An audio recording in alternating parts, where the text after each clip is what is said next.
Hey, what is up, everybody? Welcome inside the Guilty as Charged podcast, coming to you live on New Year's Eve, wrapping up the year 2022 today, wrapping up our coverage of Chargers and Rams as well. Can't believe we're at this point, man. You know, time has certainly flown by this year as we're headed into Week 17 of the NFL season. And joining me today are my guys, Tyler and Alex. Alex, we'll start with you, man. How are you doing this afternoon for you? Yeah, happy New Year to everyone. 2022 certainly one of the years in history, and excited to get this show on the road and finish out the year. It's certainly a year. We can say that for sure. Tyler's here as well, man. Tyler, what's up? How you doing? And I like the hat as always. Yeah, I kind of hate the hat, but I'm going to stick with it for the rest of the show. I'll never wear it again this year, so I'll go for it. Yeah, it was definitely a year. I was happy to be alive for that year and alive heading into next year. Cross my fingers, knock on wood, I guess. But the Chargers are ahead of the postseason, and so maybe it's a new year, new Chargers, but we'll see. Yeah, hopefully we'll get to the playoffs when we cross that bridge for sure. And like Alex said, obviously wish everybody a happy new year. Individually, I think each of us have had some very productive years, and in terms of the podcast, we've really been able to grow the audience with you guys. So appreciate all of the support throughout all of this season. Hopefully, if this is your first time, first season listening, hopefully you'll stick around. For all of the off-season coverage that we do in terms of free agency, draft, all that good stuff. Hoping to continue to take the podcast to new heights in 2023. But hope everyone has a great time celebrating tonight. Hopefully everybody is safe, and then we'll have a great time celebrating together. Hopefully a win on New Year's Day tomorrow. So we're going to do a little bit of a different show today, as we do on Saturdays. We'll have our final thoughts and picks and predictions. Take some questions as well. But we wanted to kind of get into the New Year's spirit a little bit here and revisit some of the best moments from 2022 and talk about some lessons that we've learned from this year as well. Obviously, as it relates to the Chargers, not going to be talking about like some be humble kind of lessons, although that should be a lesson every single year, I feel like. But yeah, so we'll dive into some of our favorite moments from 2022. Talk about some lessons from this season, and then we'll get into our usual Saturday content. So Tyler looks like has a Google sheet for us as we kind of look in in preparation. No, that's just our weekly picks. That's our weekly picks. All right, my mistake. Okay, so we'll start with Alex here. We'll start with best moments of 2022 as it relates to the Chargers, and then we'll do some lessons as well. So Alex, what was your favorite moment from the Chargers 2022 calendar year? It's weird because I think the best moment from 2022 is both the best moment and a lesson, and that is our post free agency show, in which we all got on here. They signed, they made the trade for Khalil Mack, they signed J.C. Jackson, they signed Austin Johnson, and Sebastian Joseph Day, and make all these moves. And I think the general theme of that show was this is the all-in year, making all the moves that you need to make, and things play out differently than you think they will, because obviously J.C. Jackson gets hurt early in the year, Austin Johnson hurt this year, and somehow they're still a playoff team, right? Despite all the injuries that they've had to suffer through. Same with the draft coverage that we do every year. Certain moves play out differently, and than you think they will. I thought that certainly the rest of the rookie class would contribute a little more than they had this year. Sure. But yeah, as a whole, just the way that the offseason pans out is never how you think it is in practice. So I guess that is kind of both a celebration and a lesson, because that was still one of our funner podcasts we recorded in 2022. Go ahead, Tyler. No, I was just gonna agree with all of that. I remember when they traded for Khalil Mack, of course, that was a big hype podcast. I think that was that our first 1,000 live viewer one, or was it the JC one? I think JC was.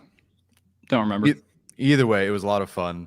One of those certainly I think has worked out pretty well. The other one, mixed results. I'll start with that. Maybe it'll get better. We do have some more time to salvage the move, but yeah, it doesn't always work out the way you want. Sometimes the guys you get, as Arjun points out with the draft, there's rarely a draft steal. And sometimes maybe in free agency, there's rarely a free agent steal because maybe there's a reason the price was lower than you might have expected. still hope that things work out. You know, the injury, the situation did give us a great Michael Davis season, so that's great. But yeah, very, very different. Not always how you plan things. Yeah, when we look back, in a few years on this free agency class, on this draft class, it's going to be very curious to see kind of what happens. Obviously, the JC Jackson situation, that's more about health at this current point, and thankfully, sounds like the legal situation was cleared up at least a little bit. So, if JC Jackson can return to health, obviously, I think we'll feel a little bit different about the free agency class. But I think we can comfortably say, the hit on Bryce Callahan, they hit on Morgan Fox. Calvin Noy took a little bit, but it sounds like they hit on him as well. So, it remains to be seen for the draft class. But, I think there are several moments for me. I think my personal favorite moment, of course, has to be when the Chargers drafted Zion, with the three of us at the draft.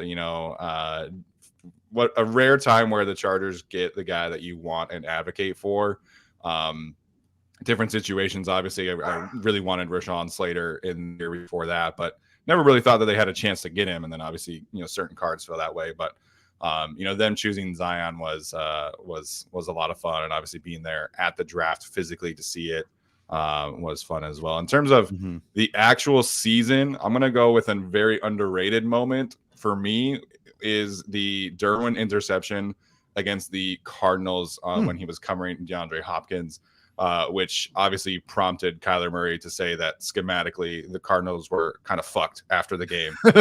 And I think for me, that's a moment that stands out because I think that's a moment that kind of launched this defensive resurgence that we've seen over the last few weeks. And so, it being Derwin, of course, the best player on the defense, the heart and soul of the team, I think is important. But just a great play, great scheme, great design on everything.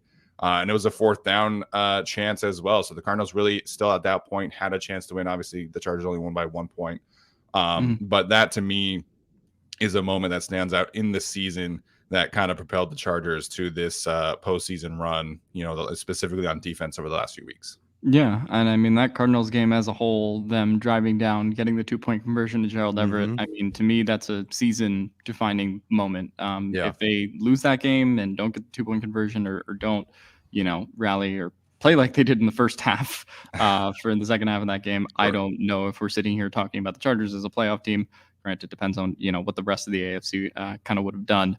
But definitely a moment that sort of supercharged this team and gave them some hope that, as bad as it looked at times, especially entering Dolphins week and entering, the 2-week stretch against the Dolphins and Titans, where they did ultimately prove themselves, that something was salvageable. Yeah, it's funny you mentioned the Cardinals game because I think most media members, well, first, they didn't watch it, but two, they just forgot about that game because Herbert has a fantastic game, maybe not statistically, but you see him under pressure, how he diagnoses, how he has that entire game, and then nothing from anybody. Then against the Raiders, it's a bit more difficult because he's under duress, and of course, all the media members come out, Herbert, fifth or fourth best quarterback from his class or whatever. Yeah. Of course. And then he goes out against the Dolphins and shreds it and really reverses the narrative faster and more fiercely than I've ever seen a narrative be flipped. Fantastic game, fantastic pick from Derwin. The Zion Johnson pick, man, that was 33% picking Zion, 66, whatever percent not picking Trevor Penning. I remember in that moment, like, listen, he might be a fantastic player. We said that, like, he might be a great player who's with the right, team. When he went to the Saints, he has Duke Manyweather working with him. He's in a good spot. I just didn't want to find out. And so we were all expecting Trevor Penning at that moment.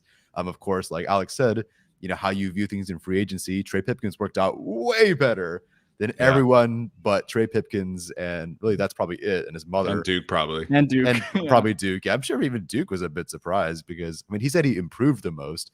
But for him to have been, 0 pressures allowed the last 2 weeks, that kind of player is bizarre. So, yeah, Zion being picked was awesome. I'm so happy that about 5% of me is in that shot of our celebration.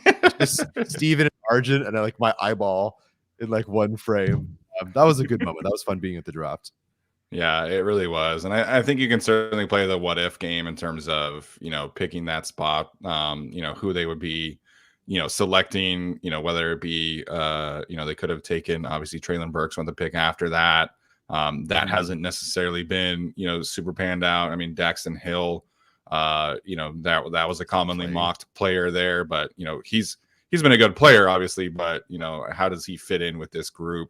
Jermaine Johnson hasn't exactly had a very good rookie season, so the draft is very hit or miss, and the Chargers coming away with Zion, I think was needed. Obviously, that was the kind of the conversation from our side of things, that they needed to come in and get somebody who can contribute right away, and Zion has done that. I think you watch him on tape, and there are certainly some whiffs that he has. He had a bad couple reps against DeForest Buckner this week, but if you watch the whole game, Zion is one of the best offensive linemen on the team. To me, he's the best run blocker on the team, and I think you take his rookie season, 10 times out of 10, and obviously, we wish everybody were Rashawn Slater, right, and all pro immediately, but Zion coming in and being a quality player right away is at least meeting my expectations for his rookie season. Yeah. I was just gonna say the draft in general. I mean, you guys were at the draft with Arjun. I was doing it on the channel, and there was a 3-pick sequence in which the Chargers drafted Zion Johnson, the Eagles traded for AJ Brown, and then the Saints took Trevor Penning. So out as well as they could for you guys, for all of us. And yeah, just was fun to cover the draft too, because it always is, on the channel, you get a notification, you have New Orleans trading up for a receiver, you have Detroit trading up for Jameson Williams, and just the fun that ensues every year. And everyone, I think we had a decent amount of viewers that stream too. So it was just a really fun night all around. Yeah, absolutely. Before Tyler gives his here, I have to give a shout out quickly to Keith, a new member on YouTube. Obviously, we appreciate all of our YouTube members, and you're able to get the Discord link in there if you're at a certain tier. So hopefully Keith and all the new members recently are signing up for that. And then, of course, have to give a shout out to Tyler's mom, who loves his hat and always in here with the super sticker. So appreciate Tyler's mom as always. Thanks, Mom. Love you. Thank you for the hat. All right, Tyler, what's your top moment of the 2022 calendar year? Excuse me. Oh man, I could go a lot of different directions with this one. I think just for pure single game performance sake, I loved Khalil Mack's performance against the Raiders in week 1. He had 5 run stops. I didn't realize that was on 9 run defense snaps. So that's pretty good. Then of course the 3 sacks. Yeah, that's pretty good. And then 3 sacks on Derek Carr. And not even just like some of the cleanup sacks or whatever. Like he was just flat out annihilating the tackles he went against. That was great. To me, I think my favorite moment is potentially a performance that it's so funny that none of us have picked a specific Herbert performance yet, but Dustin Hopkins against Denver really was a legitimate, great, and perfect performance for a guy that was injured. First, you had, to win the game, you have Jaw Taylor set up the special teams, forced fumble, and of course that's when we all hailed Ryan Ficken in that moment. But then he went 4 for 4 on the day. Of course, hit his extra point as well. It was a tight game. It was a game winner. In prime time, overtime, he played through pain, and he ended up going on IR because he kind of played through that, and it genuinely might have cost him his job. But he was out there kicking perfect in a game they absolutely needed him. I mean, game winner, overtime, injured in prime time against a division rival, tight game. I mean, that's a heck of a performance, and I feel bad that it probably cost him his job in the end, but still one heck of a moment. Yeah, I mean, I shudder to think about what would have happened if J.K. Scott had to kick field goals in that game.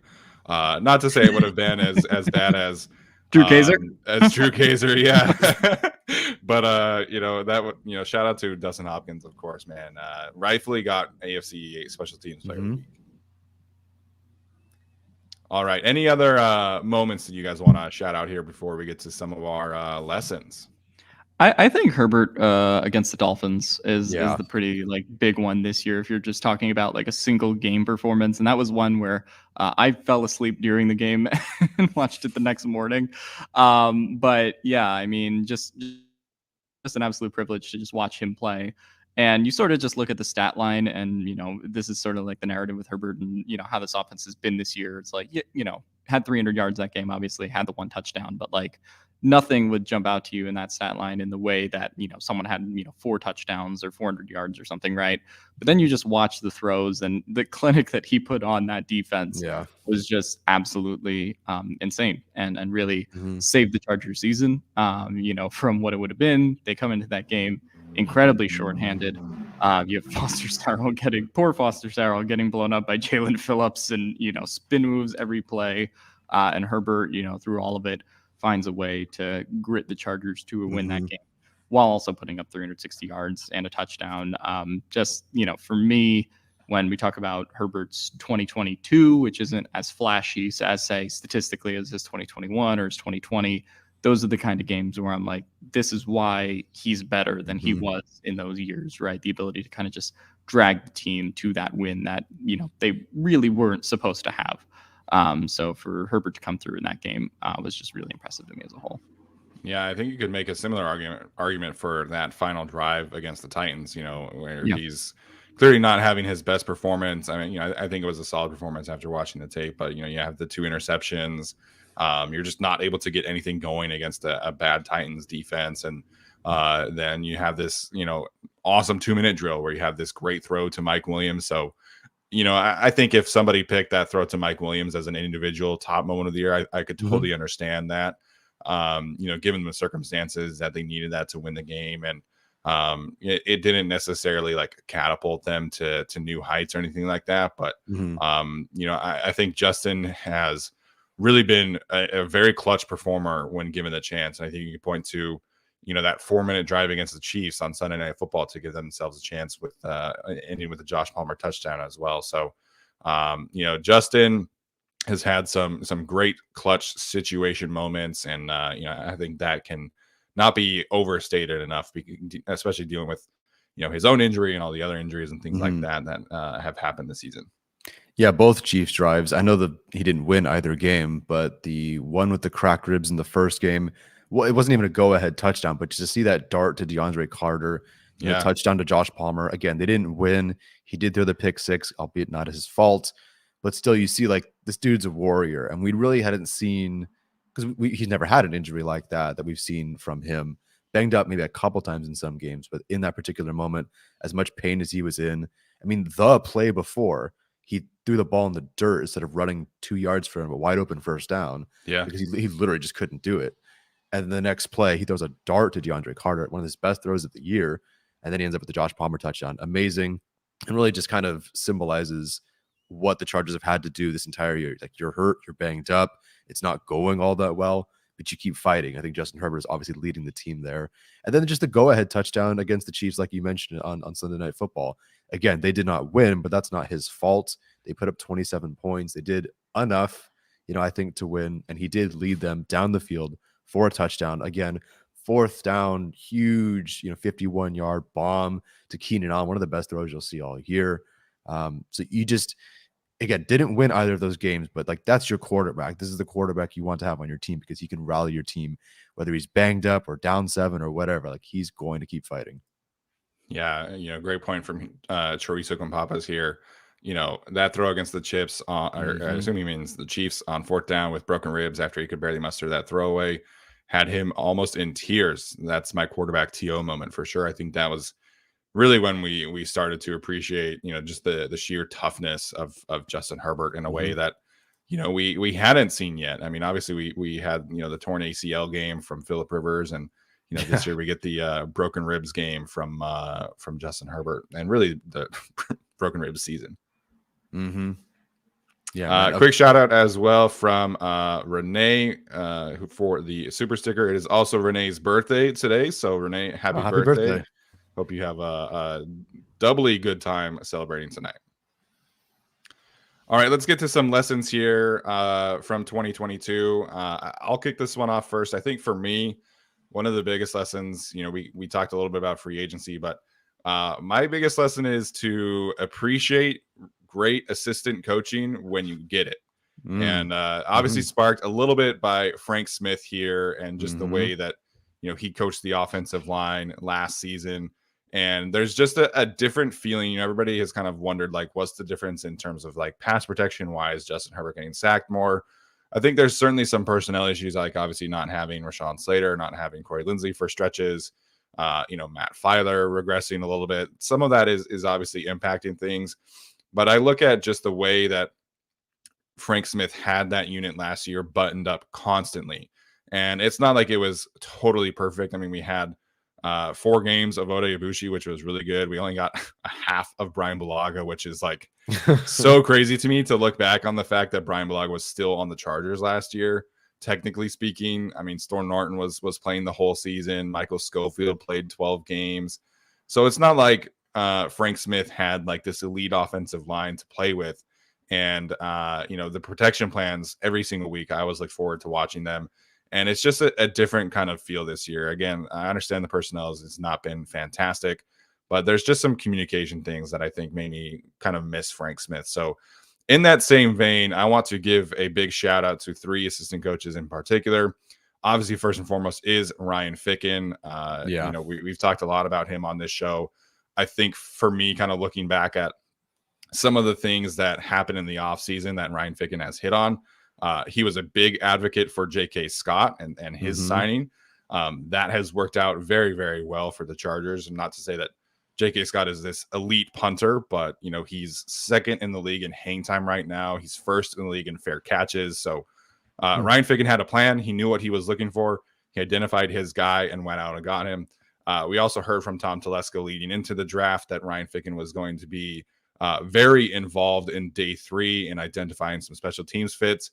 And look who they got, man. I mean, Joshua Taylor, Dean Leonard, Raheem Lane as an undrafted free agent who's come on recently. Eamon Ogbongbemiga and Nick Neiman are playing fantastic ball on special teams. And, we all kind of looked at the signing of Troy Reader as, kind of a defensive signing, but he's playing fantastic on special teams too. So, Ryan Ficken took the Vikings from 29th in special teams DVOA in 2020 to 13th in 2021.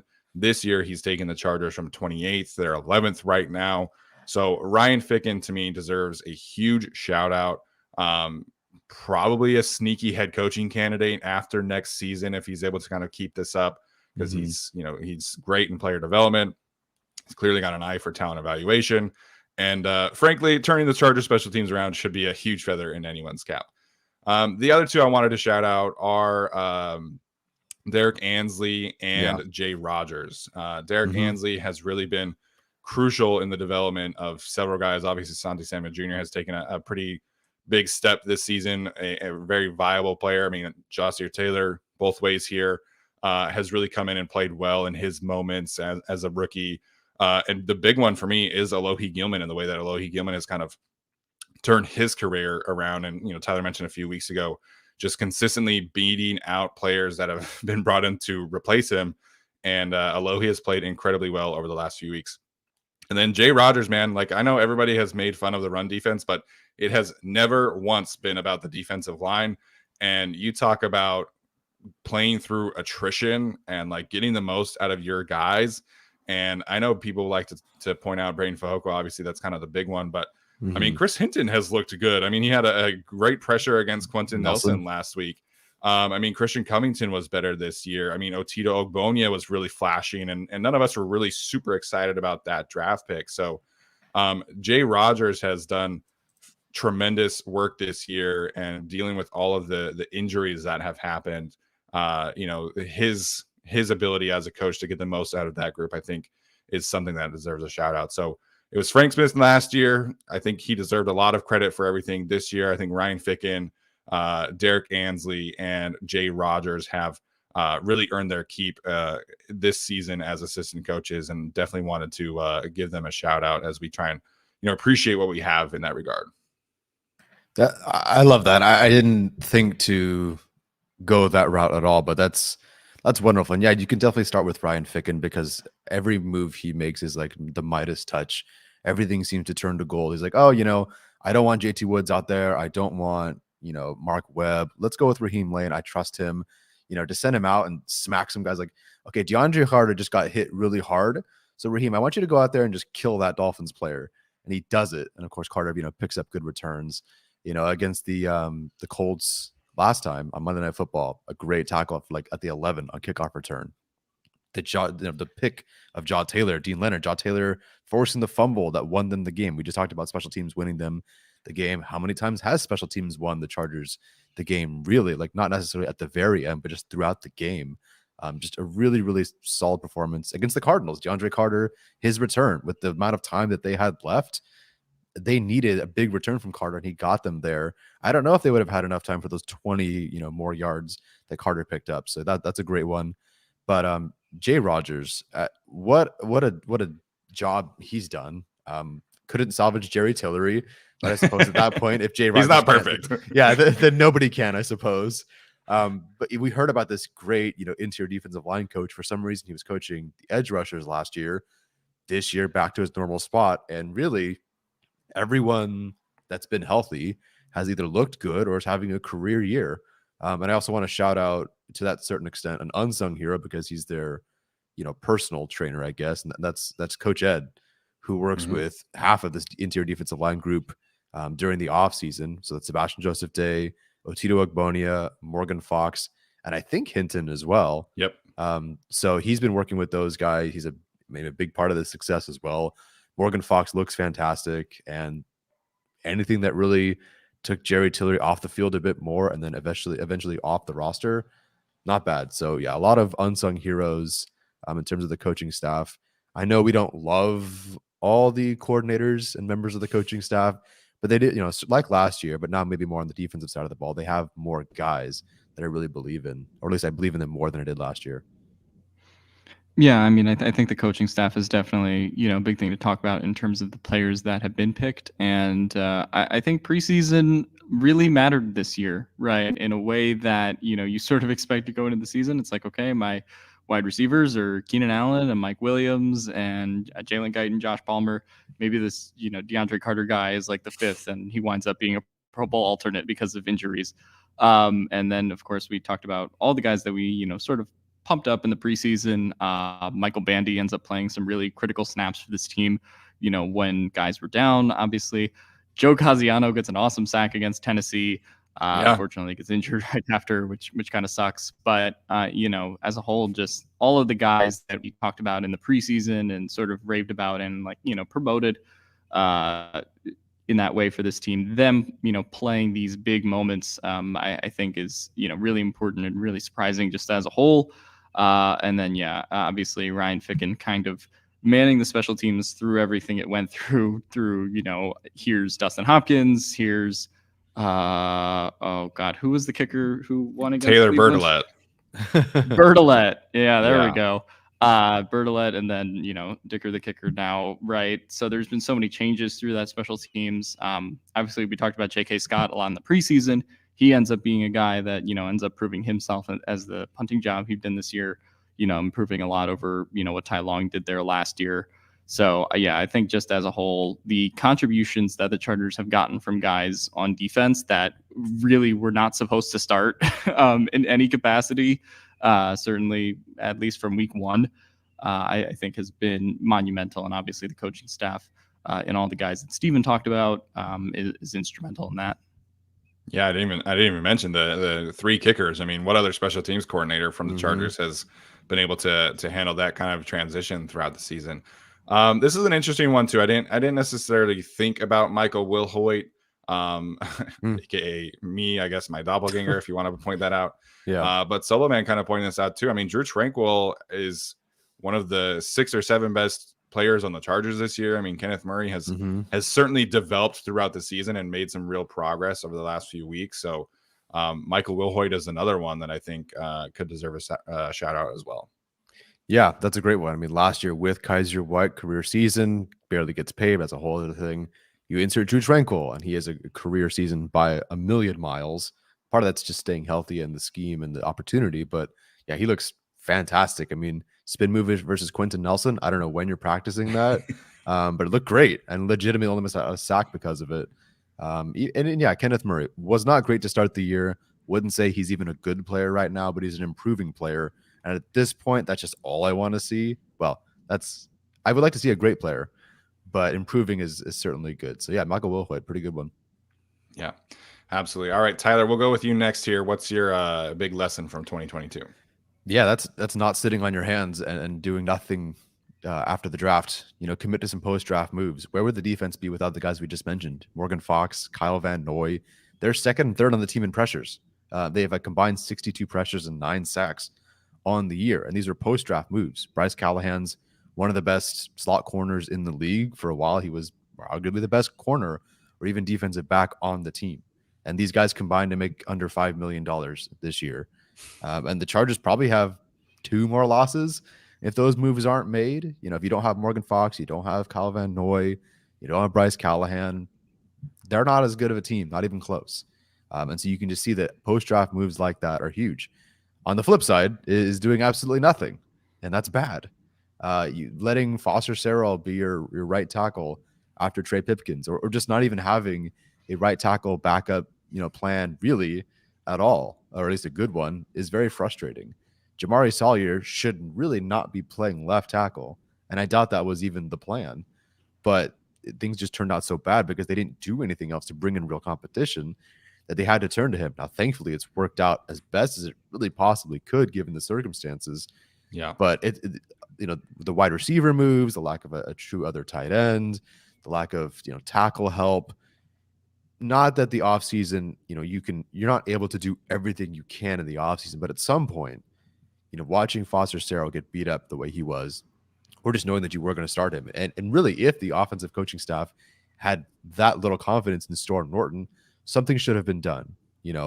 I don't know why the Chargers, like Ryan Ficken seems to have a really good hold and control, and same with Brandon Staley with the defense and the special teams. Like, okay, we're going to insert these guys. We're kind of going to bring these guys in. And I really feel like on those 2 phases, there's a little bit more control. I feel like the offense is just kind of like, I don't know, like we got the guys that we got, and we can't really do anything about it. So do your best. That's true. And I don't know why that's the case. I don't know if that's a Telesco specific thing or what, but something has to be done. And so the difference between, again, Morgan Fox and Kyle Van Noy, 62 pressures versus like doing nothing. And again, no offense, but having Foster Sarell as your backup tackle, there's a huge difference. They could have used, I don't know who, but a Morgan Fox, a Kyle Van Noy, Bryce Callahan type at tackle, at receiver, at tight end to come in, because would the offense be a whole lot better with Joe Lombardi at coordinator? I don't know, but you got to give him a shot. Yeah, I think that's a great point here. And the personnel, the roster management has been kind of a weak point on offense, and just their general philosophy at wide receiver. I understand that they have certain special teams,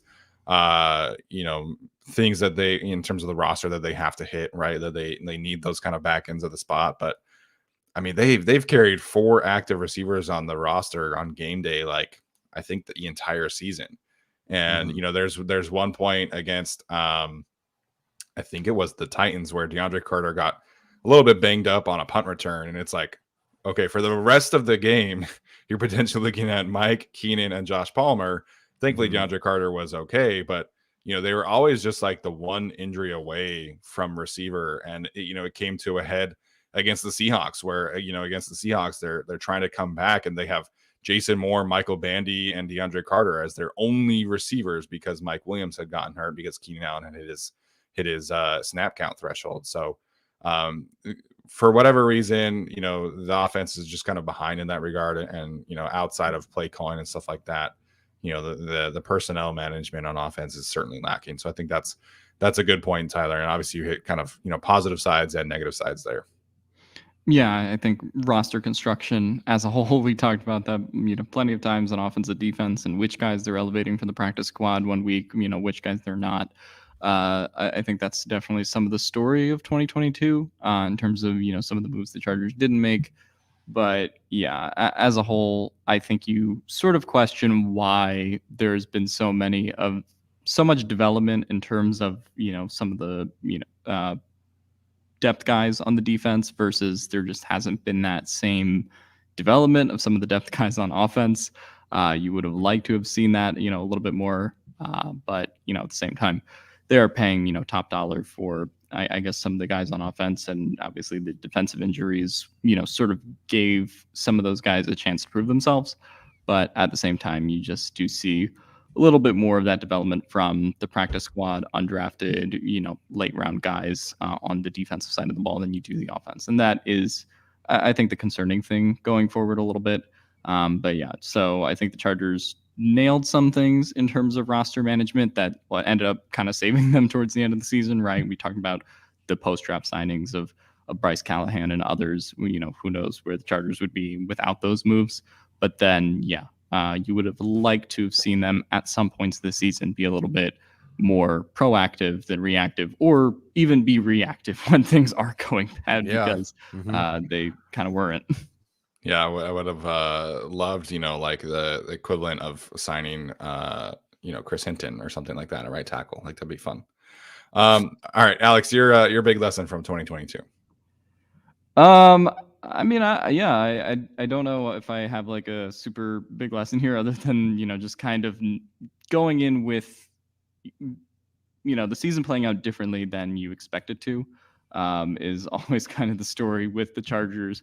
But yeah, just the way that they won some of these games, and the way that it played out differently than I thought it would.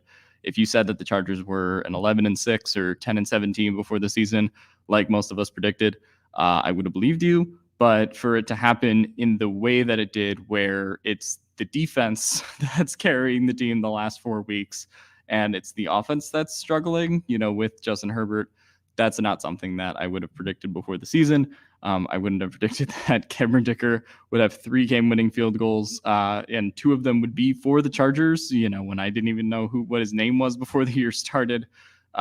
So yeah, of course, just things playing out differently than you expect. But, obviously that's sort of if you want to get to a resolution point here in 2023, just ways to improve the offense in general from what it is now, so they kind of a true starter going forward.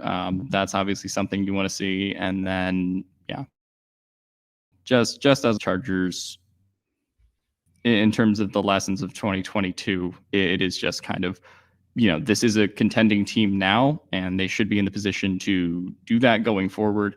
But if you don't take into account the lessons that we've talked about, this year, then you might repeat some of the same mistakes in terms of roster construction and coaching and personnel management and all of those things.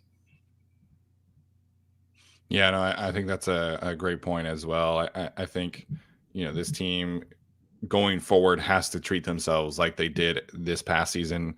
Obviously, you're not going to have the same kind of cap space and things like that, right? But from now on, the Chargers know that they have to operate as a contender, and that's really the only way that they're able to be able to get to that point. Obviously, the season's not over, but this team, every single offseason, like, there's no more getting cute. Like, you have to operate as a contender, because you are one every single season with Justin Herbert at quarterback.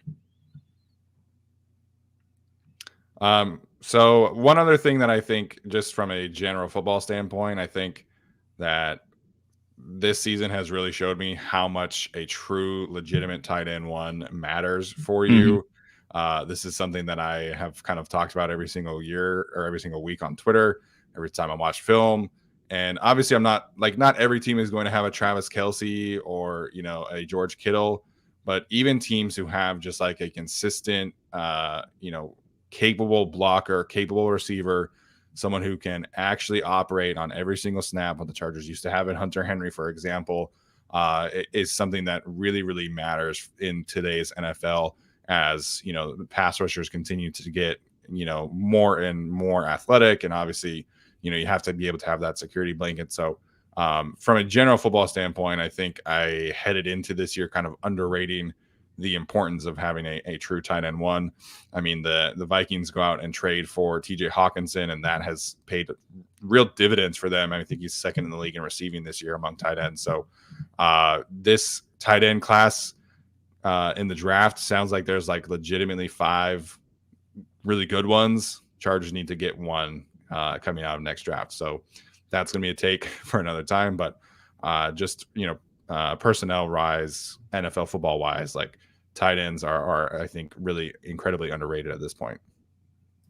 Yeah, I even underestimated the impact of a tight end 2 on this team. Fair. I didn't realize how much a tight end 2, who sometimes had to been tight end 1, has really tanked a lot of what the Chargers want to do. And maybe there's smarter ways to scheme around that. Maybe there's ways to just not play him at all or whatever. But the Chargers just, I'm surprised at how much, like you said, a tight end would really, or not having a true tight end 1 has affected this team, and how much having the wrong tight end 2 has really hurt this team as well. Although I guess they have the right tight end 2, but for the most of the year they haven't. I'm all in on tight end next year, barring a signing in free agency, which they probably can't do. Again, topic for a different time, but there's a guy in the second round. I know some people really want wide receiver, but I would find that a tight end would be just as valuable, if not more valuable, in the second round. Yeah, I feel like I underestimated it during free agency too, because they signed Gerald Everett to a 2-year deal, and Gerald Everett is, has been fine as a tight end, but losing him for a couple games and then seeing the drop off to Trey McKitty while Donald Parham's hurt, just sort of got at how thin I think this tight end room was, and then of course like not having high end play at times, and like Steven said, there's non-Travis Kelce's and George Kittle's for everyone. But as someone who watches the Chargers and Eagles every week, I'd be like, I'd kill for like someone who was almost as good as Dallas Goedert Right. on the Chargers. And that's sort of what they had in Hunter Henry. Obviously that didn't work out like contractually. But it's something that, you want for this team going forward, whether that's maybe a Michael Mayer in the draft or even somebody in the later rounds. But yeah, I haven't done too much draft research. That's the only name I really know it in terms of tight end in the draft right now, and the big guy from Georgia. So Chargers definitely got to get their hands on a tight end. And maybe they go receiver in the draft, maybe they don't, maybe they just stick with the 3 guys that they have now. But yeah, definitely need some more offensive weapons somewhere for Justin Herbert. Yeah, and this is not necessarily a slight on Gerald Everett. I think he's a fine tight end too. I think he's kind of being asked to do a little bit too much, and I think he is a at least capable blocker, but it's not who he is, right? Like he's not going to come out here and set the edge and handle backside cutoffs and things like that. And that was supposed to be Trey McKitty's job, and obviously not having Donald Parham for most of the year hurts as well. But I just the value of having somebody who can be an every down tight end, handle all these different roles, I think is huge. So. All right. Well, I don't know if any of you guys had any other lessons learned, but we'll get to our picks here, and then we'll take some questions. So we'll run through our picks pretty quick here. Obviously, in terms of the Chargers, big news: Joey Bosa is going to play tomorrow, and Derwin James is out. So I don't know if that's going to affect the picks very much. Tyler gets to go first this week. He already has his populated in Locked here. in, baby. It's kind of the easy decision. Obviously, became easier with Derek Carr being benched this week, but that line is probably not big enough. So Alex gets to go next here with your favorite of the week. I mean, look, San Francisco over Vegas is certainly the, big one of the week, but I'd argue there's a bigger one. And I'll go with Patrick Mahomes and the Kansas City Chiefs over the Denver Broncos. Sure. I think that one is the rollover. The Broncos players are all locked in a basement tweeting things about Russ. That's their job until Sunday. So, but I think they've given up. They've given up on this, coaching staff. Obviously, Hackett's gone, but I don't even know what they're playing for at this point, other than pride, I guess. But yeah, the Chiefs are going to demolish them. Yeah, I think that's probably a fair point as well. The other favorites, that's not a great week. I mean, maybe Gardner Minshew bounces back this week. But I'm going to go with the Giants over the Colts this week as my favorite. Yannick Ngakoue placed on IR this week. Colts are obviously going back with the whole Nick Foles thing. So I'm going with Brian Daboll on the Giants in a must-win situation against a very bad team that the Chargers were, able to kind of shut down last week. So I'll take the Giants over the Colts this week.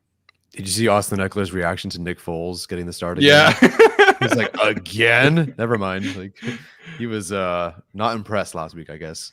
Yeah, definitely not. All right, underdog pick for me.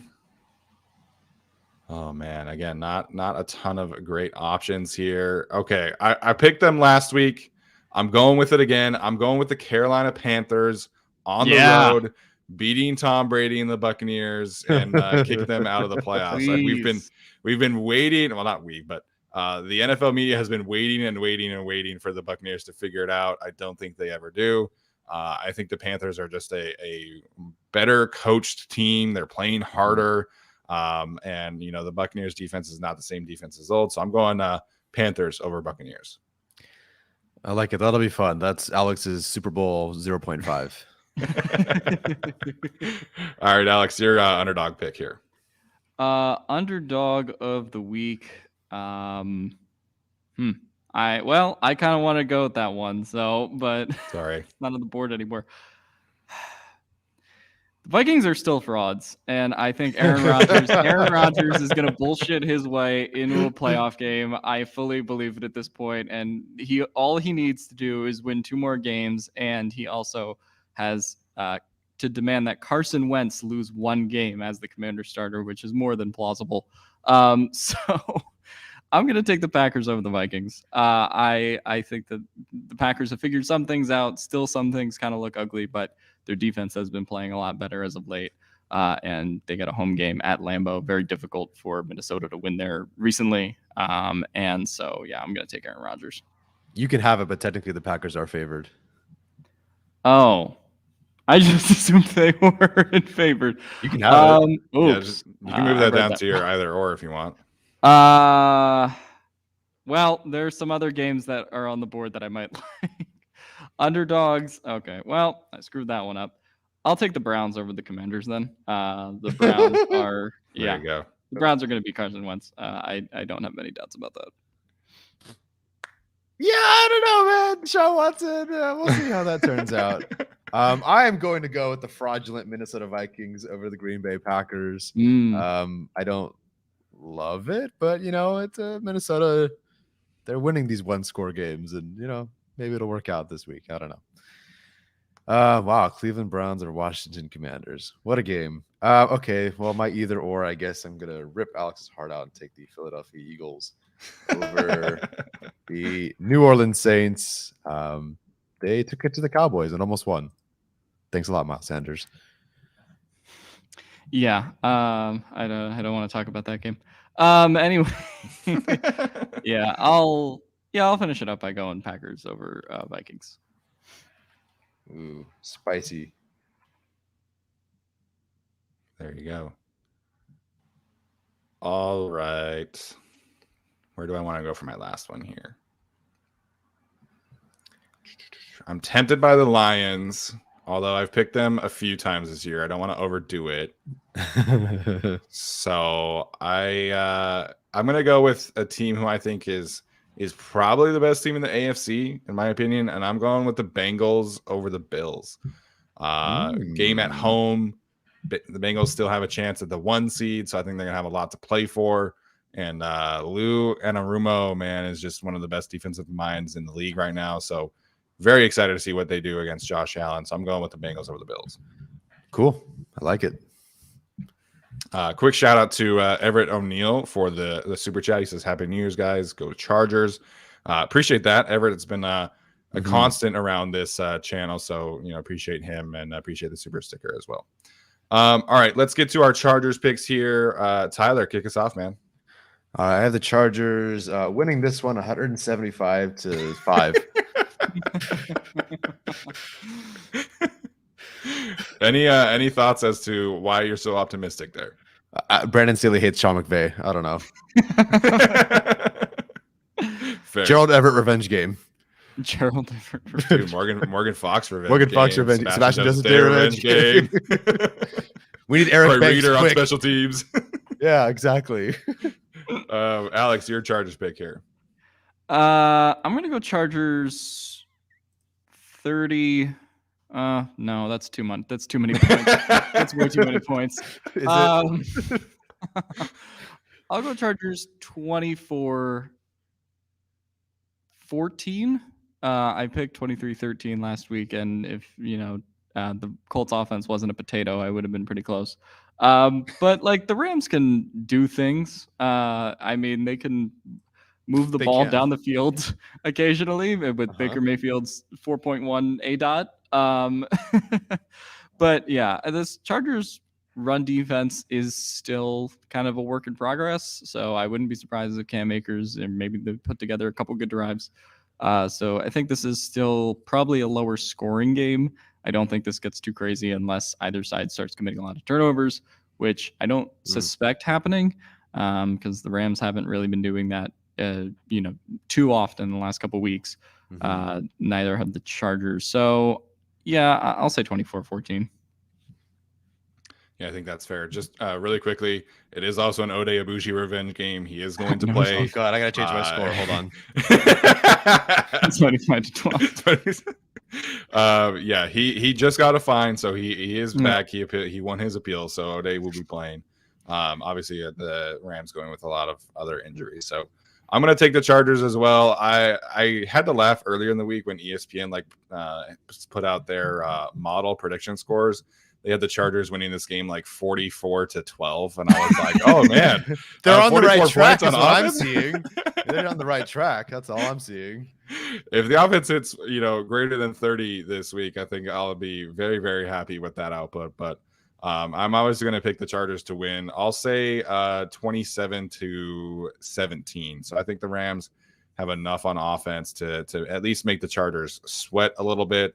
Sean McVay, I think, is just doing a great job with this this group. So I do think the Chargers win relatively easily, but they'll sweat it out for a little bit in the second and third quarters, and who knows, maybe we'll get a third quarter touchdown this week. Perhaps. Ooh, can we include that in our picks this week? Third quarter touchdown is a point. I mean, if you guys want to, little prop bet action. I'm down. All right. Do we have to guess the player? Over under 0.5 third quarter touchdown. Okay, hold on. Let me get that set up for us. All right. Well, while Tyler gets this set up, we're going to take questions next here for about 10-15 minutes. We'll see how the time goes. So if you guys have any questions here in the chat, feel free to hit us up on whatever your heart desires today. So again, questions for about 10-15 minutes. Feel free to fire away. Is the 7 points that you put up for Ode Abushi, Tyler, is he going to do a JJ Watt goal line fade type of thing? Ooh, that's a great question. I'd no, Jacoby Myers is going to get traded to the Chargers, and he's going to throw the ball back to Ode, and then Ode is going to score. Man, that video of JJ Watt from 2014, I completely forgot about them running goal line fades to him as a tight end. Awesome. It's just he had 3 or 4 touchdowns. Yeah, he had 3 touchdown receptions, and then he had 2 pick sixes that year. all three of those touchdowns. He had 2 pick sixes. Yeah, but that goal line fade from 2014 is probably more goal line fades than Lombardi's run this year. No, I think that's accurate. Yeah. All right, I'm gonna go over this week. I think this is the week that the streak ends. Wow. So I'm going over, putting my neck out for this Chargers offense. Hopefully they figure it out. See, I need to make up some ground on Steven here. So do I go? Okay, I like my picks though. So I'm also gonna go over. I'm not desperate. Next week I'll go desperate, but I'll take the over. I believe they're scoring 175. It has to go in the third quarter somewhere. Yeah. I'll go under. I'll go under. I need to make up some ground. I picked Aaron Rodgers and Deshaun Watson this week. I don't know why. I don't know how my picks always get to this point. I'll take the under. There we go. Man. Maybe the Chargers somehow get up big and they put in Chase Daniel in the second half. I don't know. Oh no. But I don't think it could happen. I mean, they've had chances for it too, but I'll take the under until I'm proven wrong. Yeah. Good stuff. All right, we'll get to some of these questions next here. Wanted to start with this one from Drew. Obviously, Tyler did his top 10 ranking in terms of Drew Tranquil and how that fits. He wants to know, where would we rank Zont Asante Samuel Jr. as far as ranking Chargers players this year? Top 20.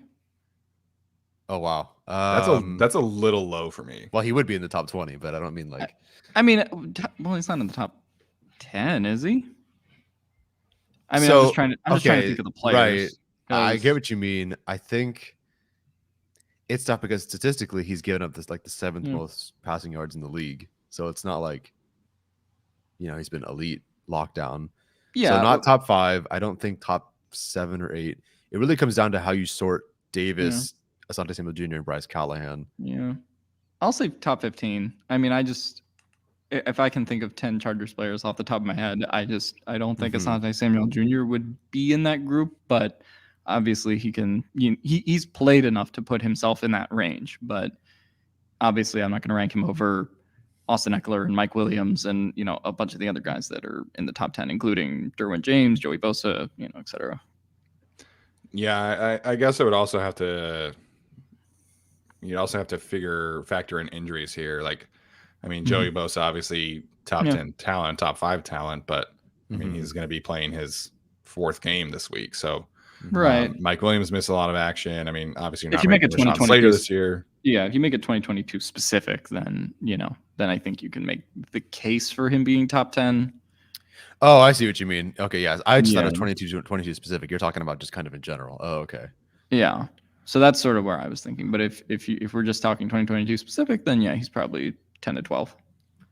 All right, help me with this one because I couldn't figure this out yesterday. Who are you ranking higher, 2022 specific, Asante Samuel Jr. or Michael Davis? Michael Davis for me. Michael Davis. Okay. I think I tweeted the league statistics out, right? And Michael Davis is tied for 6th on the year in forced incompletions, and he's started 8 games at this point. I think that's right. So I think Michael Davis is just playing at, and I don't think he's, I don't think like cornerback 1 is like a thing for him. I think he still has some limitations, but I think in terms of like a cornerback 2 status, I think Michael Davis is playing as good as any cornerback 2 in the league right now. Yeah, and I think last year you certainly can make the case that Asante Samuel Jr. was, better than Michael Davis, obviously. But Michael Davis, ever since J.C. Jackson went down, he's been taking the number 1 assignment, right? There's been no Michael Davis is primarily covering Byron Pringle. Like this year, he's been covering covering Tyreek Hill and really whoever is wide receiver 1 on any given week. So given that that's his assignment and how well he's done with that, I think you have to put him at number 1 over ASJ. Yeah, I agree with that. All right, we'll get to the next one here. The Fit Freestyle Kid wants to know, what do you need to see from the offense this game to be confident going into the playoffs? I'm going to loop in next week as well. So obviously the Chargers have 2 games against 2 poor opponents to get their offense lining up with the defense. So Alex, we'll start with you here. What are your thoughts on this question? I would just say more consistent drives and less 3 and outs. And obviously like the things that they can fix in the short term, right? Like, look, Joe Lombardi's still going to be the offensive coordinator for that playoff game. You're not getting rid of, all the stick plays and the congestion in the middle of the field. That's probably still going to be there in the playoffs, and it's going to be on Keenan Allen and Mike Williams and, Josh Palmer to kind of make the best of that. But just the things that are easily correctable, right? Like using your 6'5" wide receiver and your 6'8" tight end in the red zone, like it'd be nice if you could do that. Like that's something that's easily fixable and can put points on the board for the Chargers. Right. So just, I guess, fixing what they can going into the playoffs and, just being a cleaner offense as a whole. Obviously, you'd love to see some more action in terms of we've talked about getting Herbert on the move, more Herbert play action, Herbert passing touchdowns. Although, given the last couple of weeks, that might be a lot to ask for. But yeah, so just easier offense as a whole. I remember Steven talked about last show, just safety valves for Justin Herbert as well, which it doesn't feel like he really has right now, in terms of like when a play does kind of break down and he's back in the pocket. So yeah, I would just say easier offense as a whole, more consistent drives in terms of getting to the red zone, and then obviously kind of converting and changing the personnel on there, which is something that Joe Lombardi can easily fix if he wanted to this year. Yeah, along that same vein, like you talked about, get it to your big tight ends, get it to your big receiver. We talked about this heading into this game. I wanted to see them with more intention target someone like Mike Williams. I think I just want to see everything Herbert will make the difficult, insane, impossible throws several times a game, at least certainly once a game. He will lead you on the drives when necessary, off script or on script, whatever. But I just want to see them establish the normal of this offense a bit better. I want to see them run the ball better. I want to see them roll out Herbert like they're supposed to. I want to see them kind of make things easy. Or, hey, if the other corner is terrible and Mike Williams is just better than that corner that day, like he was against, I think, the Browns, you just keep targeting him, until it doesn't work or whatever. I just want to see them establish a nice normal rhythm, because Herbert's going to give you the fun stuff, the amazing stuff, the off-script stuff. It doesn't matter who your coordinator is. He can just do these amazing things, especially with the chemistry he has with the receivers. But I just want to see a nice normal rhythm to get into the postseason. Raise your floor a bit more, because Herbert's always going to have your ceiling. Yeah, I think those are great conversations, great points. I think for me, outside of obviously like scoring more points, right? Like that's what we're talking about here. I think they need to find a way to stay out of third and long situations. That's been one of the bigger weak points of their season in general. Obviously, a lot of personnel issues, right? But there's still a bottom tier first and second down offense right now. And once you get into the playoffs and you're going to ask Justin Herbert to go into Cincinnati or into Buffalo or into Jacksonville and ask him to win 3rd and 8s constantly, like I think that's just not a recipe for success. So first and second down efficiency has to improve over the next couple of weeks and in the playoffs if they're going to make a serious run. Yeah, and playing into that, just it feels like the last month of the season in particular, they've been taking more of those early down penalties, which have just been kind of drive killers, particularly in the Titans game, in the Colts game. So that's something that I think needs to be cleaned up as well. Yep. Yeah. Absolutely. All right, Ragai TV has a question here as well. Biggest X factor for this team to make a real playoff run. I mentioned Kenneth Murray earlier this week. I think he could qualify. I think Joshua Kelly could also qualify, especially if they're going into some cold weather games here. Those are the two that kind of stand out to me right away. Whatever the running back tandem is, I think that's kind of, you want to make the playoffs in the postseason, blah, blah, blah. You have to run the ball. And I just think the Chargers, it's kind of a running back issue sometimes the last couple of weeks more than an offensive line issue. I feel like even especially Joshua Kelly, the last game, there's just a bit more there and hasn't quite been there. They just have yet to really, outside of 2 games, establish a nice run game. And I think if the Chargers can do that, the difference between, 2nd and 8 and 10 versus 2nd and 6, would be huge for this team. If all they do is run curls on 2nd down because they're running, stick or whatever, fine, because that could almost work on 2nd and 6. But, 2nd and 10, 2nd and 9, you wonder why they're always in these 3rd and 2, 3rd and 1 situations, because the run game, that first thing they do on first down, just isn't quite working. Yeah, this kind of loops into Isaiah Cooper's question that he asked here, which is, who is the one player that needs to dominate in the playoffs to get to the Super Bowl other than Justin Herbert?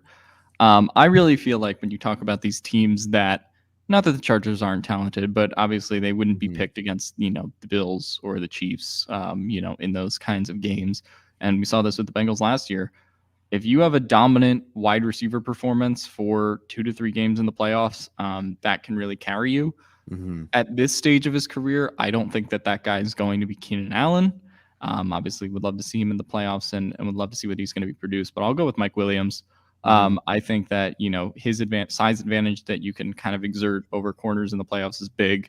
I think that, you can just kind of picture him having a couple 100-yard games string together, and he is kind of the Chargers receiver in spite of this offense right now that has, the easiest path to getting there, and just kind of exerting his pressure on a defense like we saw earlier in the season with him, and obviously kind of in the middle stretch of 2021 last year, like the Browns game and sort of all those games that happened. So, if you're looking for one player, I kind of go with Mike Williams. Yeah, I think that's a great point. I think especially because he really is their best source of explosive offense. And, that's something that they really need to lean into, as Tyler kind of mentioned here. So another guy, obviously, dealing with some uncertainty long-term, who's also been kind of an explosive source of offensive self, is Mr. Donald Parham, the tight end. A couple questions about him. Aiden Murphy talking about his long-term future here. And then also Jake Z wants to know if we think Donald Parham isn't capable of being a true tight end one. So, Tyler, any thoughts here about Donald Parham's future and his potential still? Based on what you would view a tight end one as, and there's definitely tiers to this, but I don't think at this point you can count on him to be a tight end one. If he develops into that at some point, great, but there's nothing about the last 3 seasons that suggests that you can really rely on him to do that. It's unfortunate, and some of it's not his fault, but you can't go into any of these seasons going like, okay, yep, that's our tight end one, because you just can't trust him to be on the field. And then his long-term future with the team, is he he is a free restricted agent, free agent? Is he a restricted free agent though? No. Do you know what? Oh, he's just unrestricted He's free agent. Unrestricted free agent. I have him as restricted on Spotrac. Restricted. So maybe It's restricted. Okay. and again, still like that's not like exclusive rights. Like Fahoko will be back because he's exclusive rights. So I could see him being back. It depends how they feel about McKitty for sure. If they have a new coordinator, I don't entirely know that Parham is back. If Kevin Koger leaves, I don't know what kind of staff they're going to have if Lombardi leaves. Right. But I don't know. I love him when he's on the field. I think he's awesome. I mean, he showed on the 38-yard play that got called back that he still got it and he's still elusive. He's still a really good weapon. And they wanted to do so much with him, but you just can't rely on that. I mean, I'm not saying he's like Justin Jackson, but it's kind of worse than Justin Jackson because he just has not been on the field. As much as you love him, at some point you got to move on. Yeah. I in terms of being a tight end one, I think that at one point that was the dream, for the Chargers. But even going into this season, it never felt like during training camp or, the preseason that Donald Parham or this coaching staff thought that Donald Parham was like capable of being a tight end one, right? I mean, they sort of prioritized a little bit the development of like Trey McKitty. They obviously signed Gerald Everett. So like, took Xander Horvath in the draft for whatever that's worth.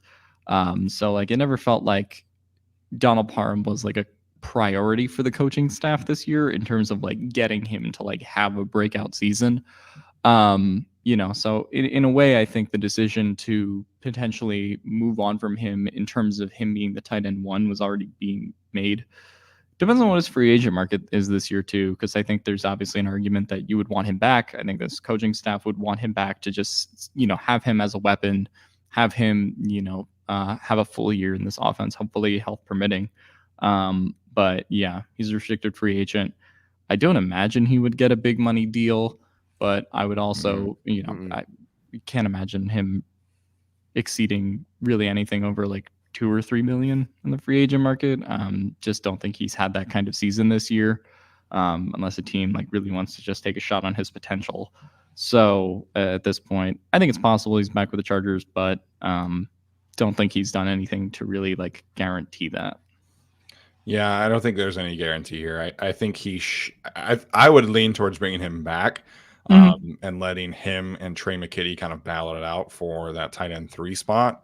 I don't know if Tom Telesco would necessarily cut a former 3rd round draft pick, right? Next year, like that's probably something to consider. But I think if you are not in kind of this Saints offensive world, then you're probably looking at 3 tight ends next year. So a lot of that depends on who the offensive coordinator is, obviously. So if Joe Lombardi is back, I would expect Parham to be back too, draft a tight end. And then your 4 is the rookie, Gerald Everett, Trey McKitty, and Donald Parham. And I think you feel good about that group depending on which, tight end you draft. So I think you bring him back at the right price. I don't think he's a tight end 1. I've never really felt that. I've always felt that like high tight end 2 is kind of his ceiling. And he's been very valuable since he's been healthy, right? He's had some very crucial plays for this team, but I just don't think he's well-rounded enough to be a true tight end 1, in my opinion. Yeah. And then I would include him as an X factor in the postseason, like the other question asked. Yeah. Absolutely. All right. We'll take one more question here. So if you haven't had a chance to ask a question, if we missed your question earlier, feel free to bring it back here now. Optimus rhymes Stone Smart. I mean, I guess they could like Stone Smart too, but I don't know. I'd rather just bring back Parham. Okay, one more question here. If you guys saw one earlier that you liked, feel free to bring it up. Just go for it. Oh, you didn't find one yet. Gotcha. I did not find one yet.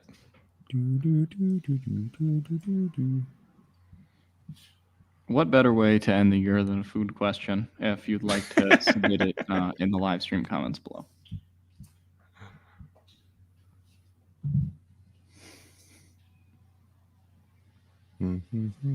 There's that question about Herbert and cover 3. I'd have to know what other, like, I don't off the top of my head know what the Bengals are doing or the Bills. The Chiefs will continue to be themselves, and Herbert will still throw all over them. Yeah, so the question that I was talking about was based off of the Colts game. Was Herbert still having issues with cover 3, or was there improvement? Oh, that one. Yeah. I mean, I wouldn't say cover 3 was the issue with the Colts game. In terms of like just watching it, I think in that game it's just how the offensive scheme, how this offensive scheme in particular works against cover 3, where Gus Bradley is just going to play everyone back and keep everyone behind the sticks, and then of course just kind of run to the tackler, and that was such an issue for the Chargers in that game. So I think it was more the offensive coordinator matchup and the theories that both of them have, as opposed to what Herbert did against cover 3. Obviously, if you look at from a stats point, he threw the interception, but like that wasn't really a cover 3 interception. It was more just Herbert kind of got unlucky and everything was clumped in the middle of the field. Don't really know if cover 3 was an issue, but again, would kind of need to watch the game back to really know. Yeah, I mean, the Colts were definitely ready for a lot of the Chargers' deep option routes that they like to run. It just, there was no counterpunch, right? It was just like, oh, we're just going to lean into stick and we're going to lean into these short zone concepts. We're going to run the ball. I think if the Colts offense were better, we might have seen a different offensive approach, right? Like I think Lombardi was pretty comfortable with the situation there, and that could certainly, lend itself towards a more conservative approach. But to me, like, I don't know if we can really tell if there were any cover 3 issues, because the Chargers were just not pushing the boundary at all. So the offensive game plan was not at Raiders level for me, but it was not fun to watch the tape of what the Chargers were doing on offense. Yeah, I'll agree all around. All right. So Chorizo asked a couple questions about the new year. We'll get to those and then we'll wrap up. He says he's at the age where I don't stay up for New Year's, and he wants to know if we are there. And then he also wants to know if we have any New Year's resolutions or if we believe in those. So I'll answer the staying up thing. I'm going to bed at probably like 11. I don't stay up late, like hardly ever, unless I absolutely have to. Why would you get to 11 and then not go the next hour? Yeah. I mean, I also have to wait. I also have to wake up at like 6 a.m. tomorrow to drive down to SoFi. So I'm not staying up past midnight, and I don't really ever do that anyway. Last year it was the first year I didn't stay up for New Year's, not because I didn't want to. It was like, we'll wake up, we'll take a nap after dinner, had a huge dinner, a couple drinks, maybe we'll wake up, and nope, completely slept through the entire year. So it was like I woke up at like 2 a.m. We're like, oh, we missed it. I will probably stay up this year, but don't tweet me either. Yeah. I don't think I've stayed up the last 2 years, although I'm planning to stay up this year. But yeah, like Tyler said, if you have an alarm after dinner and it doesn't work, then I guess you didn't stay up. So yeah, no, don't think. I hopefully will be up for New Year's, but wouldn't bet on it if I was on DraftKings or anything like that. And then in terms of New Year's resolutions, I try and stay away from like that specific term, right? But I do have like goals and things that I try and work on, but New Year's resolution to me is just kind of, a short-term thing that kind of doesn't stick usually for me. If I phrase it that way, like I need, like the way my brain works, I have to phrase it like a very specific way. And if I'm like have a New Year's resolution, that's too like short-term for me. So I guess like yes and no for me. I don't really know if I have a resolution, but I want to keep my 4.0 and get my master's and graduate with honors and all that. I'm getting married this year. I'm supposed to get my big boy job this year as a teacher. So not really a resolution. It's just things that got to happen that need to happen. Yeah. Don't know if I have any resolutions. Don't think I have any. Cool. Sounds good. All right. That's going to do it for us today, guys. Appreciate all the questions. Appreciate everybody tuning in here. Had a fun one with the lessons and best moments from 2022. So if you missed that, go back and rewatch this after we log off here. So looks like Tyler has ditched the hat. Tyler, any final thoughts, man? Resolution, find better hats. I feel that. Alex, any final thoughts? Resolution. I hope that the Chargers exist in 2023 where I get to the prediction segment for the game and I don't think 30 points is too much. That is the Chargers New Year's resolution for 2023, both for the playoff run and for the fall. Yeah, absolutely. I'm excited for this weekend. Obviously the Chargers game. I'm going to be there tomorrow and then obviously going to the Rose Bowl on Monday. So going to be a fun weekend. So hope everybody has a great time celebrating tonight. If you're going to watch the college football playoff games, I hope your team, if you have one, wins, especially Arjun. Hopefully Michigan can give him a good birthday present. Wore purple and black today intentionally to piss off Arjun. Hope TCU wins, I guess. I don't know. There you go. All right, so we'll be going live after Sunday Night Football tomorrow. Obviously, Tyler and I are going to be at the game, so we've got to be able to get back to his house, my hotel, be able to have enough time to prep and things like that. So we'll see you guys tomorrow night. Again, if you are listening to this, make sure to leave a rating or review. I always appreciate that, and we'll see you then.